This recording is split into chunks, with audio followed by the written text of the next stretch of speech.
Good morning, Matt. Rig, what's going on? You, buddy. Look, man, glad to have you back. It seems like it's been a while since we've sat down together. You're in too many different podcasts, man. You're like the podcast man of That's year. That's the thing to do now. I don't know if you knew that, but it is the thing. Everybody's got a podcast. they do. I didn't want to start one when the marketing company recommended it.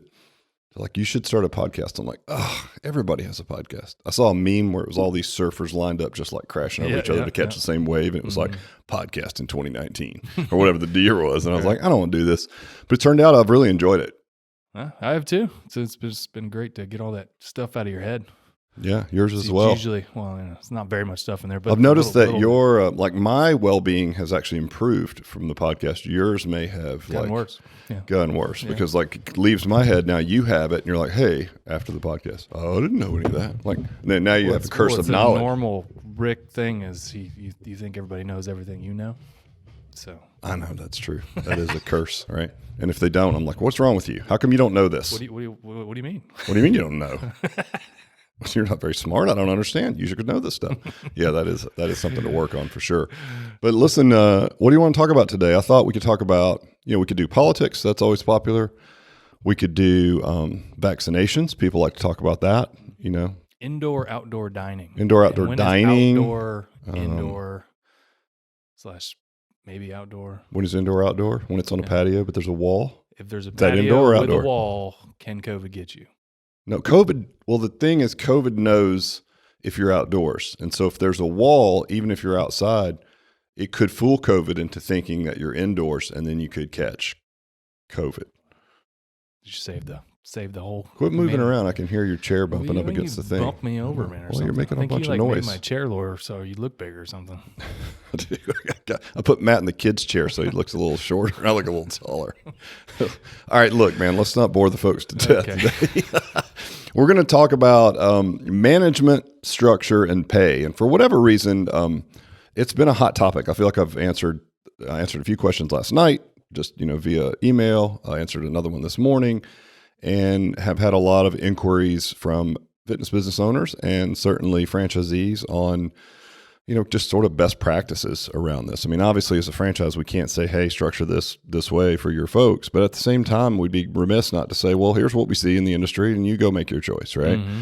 So let's talk about the way that we see it is there's 3 scenarios where there's a manager in a business, in the fitness business, very specific. So we'll talk about each 3 and then how you would compensate that manager. Okay. All right. So number 1 would be owner operator. This kind of goes back to our partnership conversation that we had, different types of partnerships. But if you are an owner operator, that means that you're sitting in a seat in the business and you're more than likely in the management seat. It's the logical place to be. It's the general manager, what we call director of training, whatever that might be. Would you agree? Yeah. So somebody day to day, they're in there 40 plus hours, probably a week, right? Exactly. So if you're working in your own facility, how should you compensate yourself? And I would say you should pay yourself a salary because you want to keep the business model clean. Mm. And what I mean by that is if you weren't sitting in that seat, you would have to pay someone to take your place, right? And a lot of people have aspirations of not being in their business every single day, or they want to do multiple locations. But if you're not accounting for the expense of a manager, right, because you're not paying yourself and you're just taking distributions, one of 2 things, fine if you're profitable, but you're probably not running a clean business model, so you're not going to have a good grasp on it. It's going to be hard for you to scale. But 2, your business may not be very healthy, right? So you may not be paying yourself a salary because you feel like if you pay yourself a salary, there's not enough revenue left over to do profit distribution. So it's like, well, those are some really simple, high level, almost stress tests for your business. Like if you can't pay yourself as a manager and realize profit, it's not a good thing. It's not a good thing for your business. And it means that you're forever and a day going to be working in the business. And that's okay if that's what you want to do. But I just think for the health of your business, it's just, even if you choose to work in your business every day, it's a better lens to say, yes, I can pay myself a salary and there's profit on top of that. And if you ever wanted to exit your business, and I'm not saying that everyone wants to sell their business at some point. But if you built your business as if you were going to exit, it would be a healthier business. You cannot exit a business where there's 0 expense, right, allocated for any type of manager. That means the person purchasing it also wants your job. They don't just want your business, right? And most people buying a business don't want to buy a job, right? Not typically, no. Not typically, right, as an investor. So I would say if you are an owner operator, go ahead and pay yourself a salary and then take your profit distributions however you see fit, right? Well, so you need to be able to do both. I mean, it kind of goes back to, we see this a lot in our industry where people, they grow their business maybe blindly at times, right? It's like they just throw everything they have back into the business and they never make any money. And it's like, the business has a couple of purposes. Yes, you want to service your community and you're doing a noble thing, being in fitness and changing lives, but you're also in business to also make money, right? And there's nothing dirty or wrong about that. Yet people don't always view it that way. So you need to be able to grow your business, do all the altruistic things that you want to do with fitness business, but also make a living, right? That's kind of the point, right? I think so. I think it is. I think it gets lost all the time. It does. And it's like, oh, I'm going to reinvest this and I'm going to grow here and I'm going to hire these 3 or 4 people. And it's like, well, you're growing your business. Maybe your top line revenue is going up a little bit over time, but you're actually realizing zero profits or not as enough profit. So you have to be able to grow your business and make profit at the same time.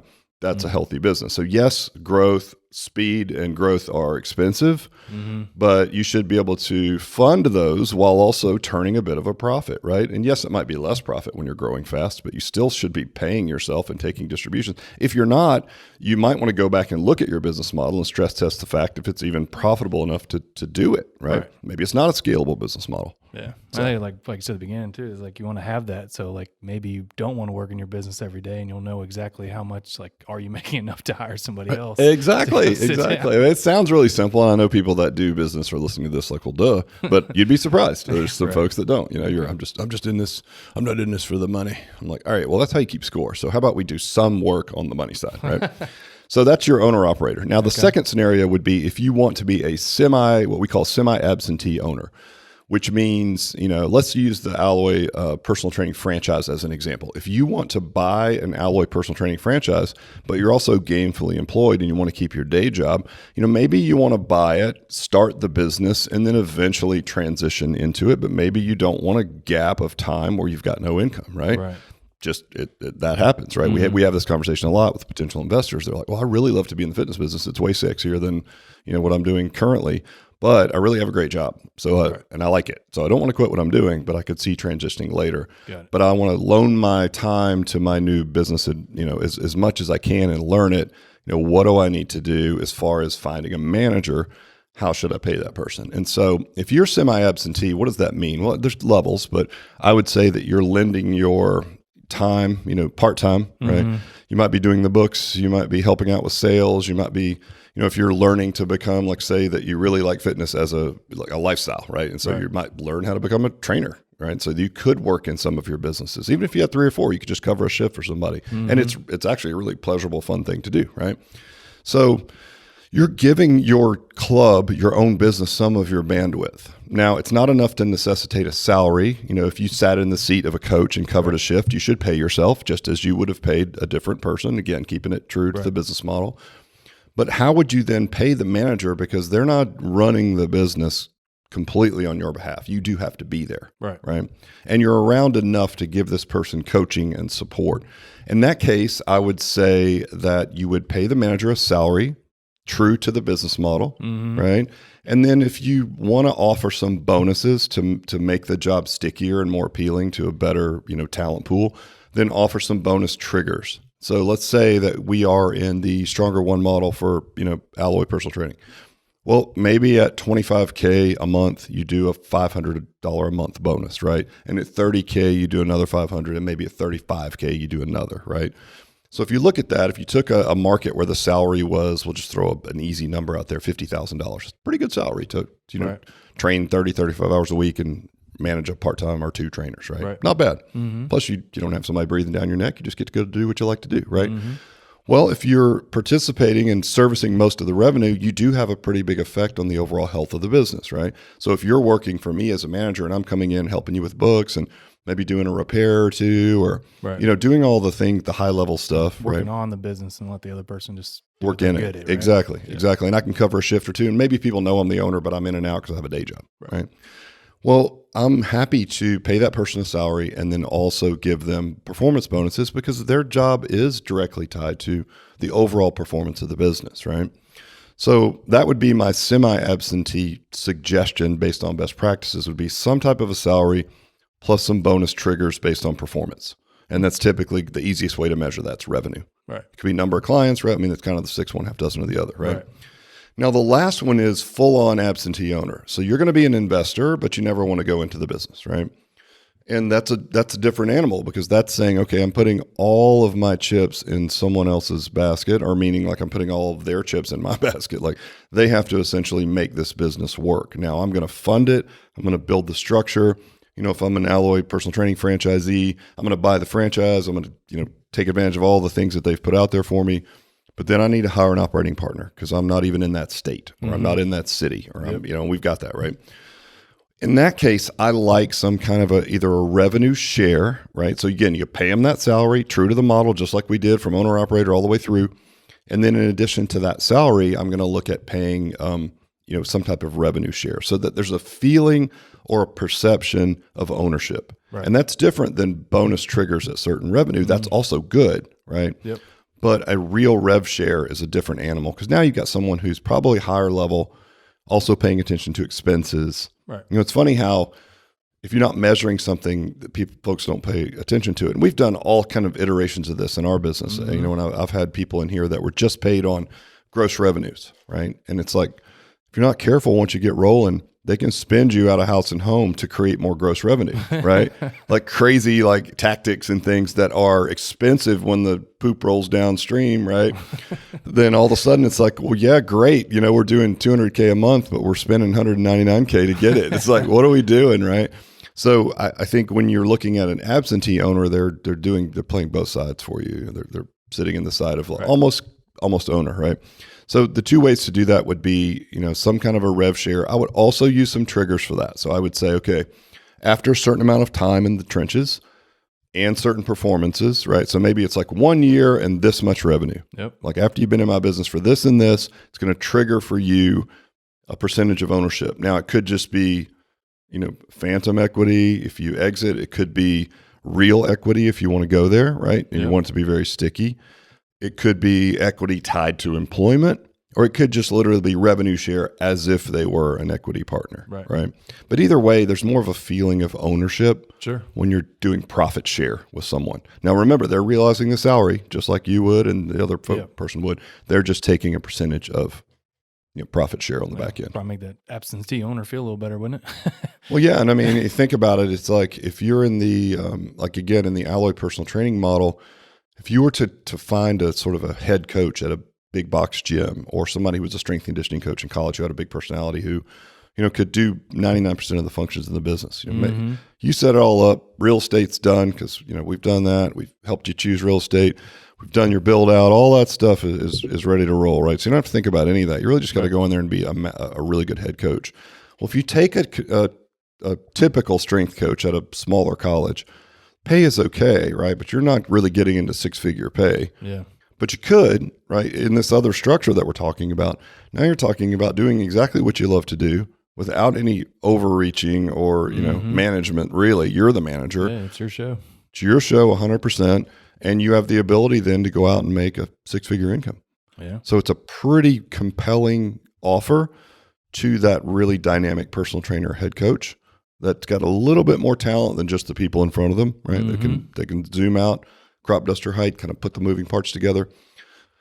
And yeah, it's a pretty good offer. So those are those are basically the 3 types of partnership management structures that we see.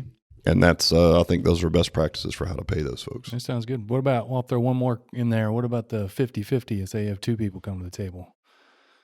Yeah, 50-50 can be interesting. I think if there's more than 2 people, it can get sketchy. We've talked about partnerships before, and I think Suzanne said it was some ridiculous amount of partnerships fail because they just, you gotta have a clear understanding of skill sets and division of duties and things like that. A true 50-50, I don't love. I mean, it sounds great when you're sitting around by the campfire playing the guitar, talking about this business venture you're going to go into together. Right. But inevitably, it really does help if there's a decision maker, and decision maker meaning, majority owner, right? True 50-50. 51-49. Yeah, well, exactly. It happens all the time because you can get, if your shares are tied to your voting rights, right, you can get really bound up in a 50-50 if you're not careful. I see. But I think it's okay. But in this case, like let's say you had two people, two trainers or two like fitness people, right? Not necessarily investors, but two fitness people that came to the table and they're like, we want to buy an Alloy franchise. We're going to go in 50-50. Like, I'm a morning person, so I'm going to take the morning shift. Right. He or she's an evening person. They're going to take the evening shift. And then we're both just going to split the rest of the duties. Be like, great. That actually would be hard to beat, right? Yeah. You have two very invested owners who love fitness, who want to work in their business every day. You're probably going to have a very dynamic, very profitable facility if you do it right.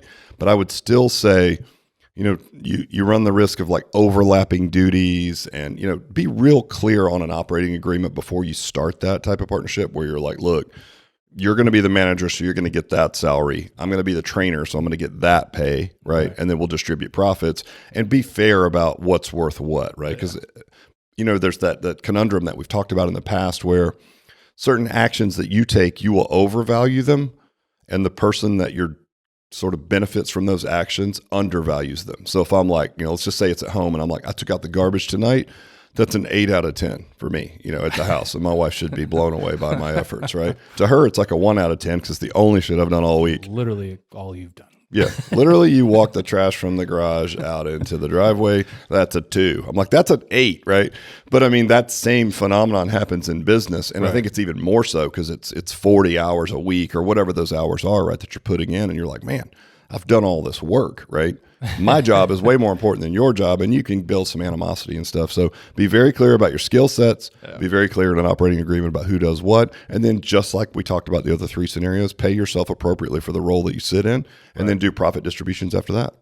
Yeah, makes sense. See a lot of like husband and wife combos. That usually works pretty well, and I've seen them out there. It actually does, but I think it depends on the skill set of the husband-wife, right? Like they have to see eye to eye. Yeah, I mean, you would think, okay, well, if the husband and wife, if the wife had a different skill set than the husband, that would work. But I think maybe it's not skill set's the wrong word. Maybe you just need the same value system, right? Or kind of who does what. It's almost the same as a regular partnership agreement, honestly. This is it's marriage basically, right? You come to, without writing it down, you kind of come to this understood agreement after a bunch of years in the trenches with your spouse. It's like, those are the things they do. These are the things you do. Yeah. You probably overvalue your stuff. They undervalue theirs. I think I'm the 49 to 51 in my house. Yeah. Maybe 39. Yeah, I would say that's probably an overestimation of your percentage of voting rights in your home.